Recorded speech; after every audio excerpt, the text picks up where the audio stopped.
7,200 টাকায় কিভাবে এই দ্রব্যমূল্য বাজারে সংসার নিয়ে চলতে পারি।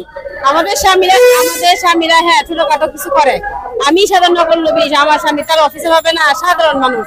2-3 জন বোন অলরেডি অসুস্থ হয়ে গেছে।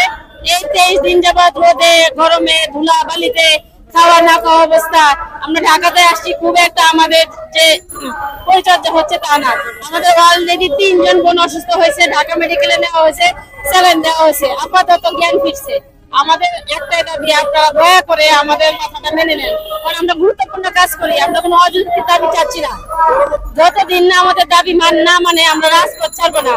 আর না খাওয়া বাঙালি যে কি করতে পারে এটা বাংলাদেশের জনগণ জানে। কর্মসূচি হচ্ছে এখান থেকে কর্ম কমিশন পর্যন্ত যাওয়া, সেখানে আমাদের একটা স্মারকলিপি দেওয়া হবে কালকের আর কি কর্মসূচি।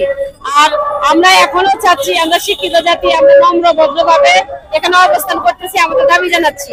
আমরা কঠোর হতে চাচ্ছি না। আর যদি আমাদেরকে কঠোর হতে বাধ্য করে বাংলাদেশের সরকার বা বাংলাদেশের জনগণ, তাহলে আমরা পরবর্তী পদক্ষেপ হয়তো বা আমাদের অফিস ঘেরাও করবো, কমপ্লেক্স ঘেরাও করবে, বা আমরা তো নকল বর্তমানে লিখতেছি না, বা রেজিস্ট্রি যেন না হয় সেই পদক্ষেপ আমরা চাচ্ছি না। বিগত দিনে আমরা বহু আন্দোলন করেছি, 8 সনে এসেছি, 12 সনে এসেছি, 16 সনে এসেছি, কিন্তু আওয়ামী লীগ সরকারের সময় আমরা আসলে তেমন ভাবে আসতে পারিনি, আমাদেরকে দাওয়াতেই দেওয়া হয়নি। খুব কষ্ট করে আমরা 16 সনে আসছিলাম, কিন্তু আমরা সেরকম সুবিধা করতে পারিনি। এখন আমাদের প্রাণের দাবি, আমরা দাঁড়াতে পারছি, 23 দিন যাওয়ার কথা বলতে পারতেছি, এটাও আমাদের একটা প্রাপ্তি আপনাদের কাছে। আমি রেজিস্ট্রি অফিসের একজন সাধারণ নগরলোভী, বগুড়া সদর। আমার নাম রাজিয়া। আমাদের একটাই দাবি, প্রাণের দাবি, আমাদের চাকরি স্থায়ীকরণ চাই। আমাদের চাকরি স্থায়ীকরণ কারণ হচ্ছে আমরা সরকারের রেকর্ড দেখি, জনগণ যে তার জীবনের সার্বিক কামাই দিয়ে দলিলটা করে, সেই দলিলটা আমরা সরকারি ভাবে রেকর্ড রাখি, মানে সরকারি খাতায় লিখে রাখি। আমাদের খাতাটা সরকারি, আমাদের কর্মটা সরকারি, কিন্তু আমরা ব্যক্তিটা হচ্ছে বেসরকারি। আমরা ডেইলি বেসিসের মাধ্যমে আর কি কাজ করি। আমরা মজুরি চাচ্ছি না, আমরা চাচ্ছি বেতন। আমাদেরকে স্থায়ীকরণ করার জন্য সরকারের কাছে, বাংলাদেশের জনগণের কাছে বিশেষ অনুরোধ। আমরা একটা অতি গুরুত্বপূর্ণ কাজ করি। আমরা বাংলাদেশ সরকারের দ্বিতীয় রাজস্ব আদায় করে দেই রেজিস্ট্রি অফিস স্টাফ। আমরা সেই স্টাফের এই প্রাণকেন্দ্র। যেমন একটা রাষ্ট্রের জনগণ যেমন দরকার, তেমনি রেজিস্ট্রি অফিসে আমাদের নকললোভী সেরকম দরকার।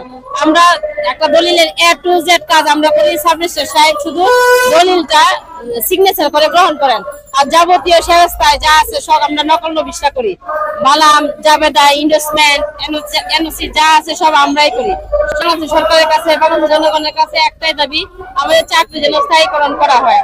আমরা সারা মাস লিখলে একটা বালাম প্রতি আমরা প্রায় 7,200 টাকা। এবং জাতির কাছে আমার প্রশ্ন, আমরা 7,200 টাকায় কিভাবে এই দ্রব্যমূল্যের বাজারে সংসার নিয়ে চলতে পারি।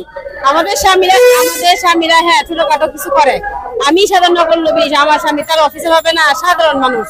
আমিও ডেইলি বেসিসে চাকরি করি, ওই ছোট নিম্ন বেতনের চাকরি করে। তা আমাদের দুজনের সম্মানে আসলেই সংসার চালানো অতি দুষ্কর হয়ে দাঁড়িয়েছে। আমরা চাকরি করি রেজিস্ট্রি অফিসে। সারা দেশের মানুষ, শহরের মানুষ জানে আমরা রেজিস্ট্রি অফিসের স্টাফ, মানে বিরাট কিছু।